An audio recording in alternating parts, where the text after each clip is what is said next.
كيف تكفرون بالله وكنتم أمواتا فأحياكم ثم يميتكم ثم يحييكم ثم إليه ترجعون هو الذي خلق لكم ما في الأرض جميعا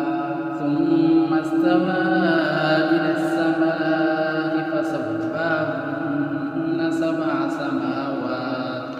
وهو بكل شيء عليم وإذ قال ربك للملائكة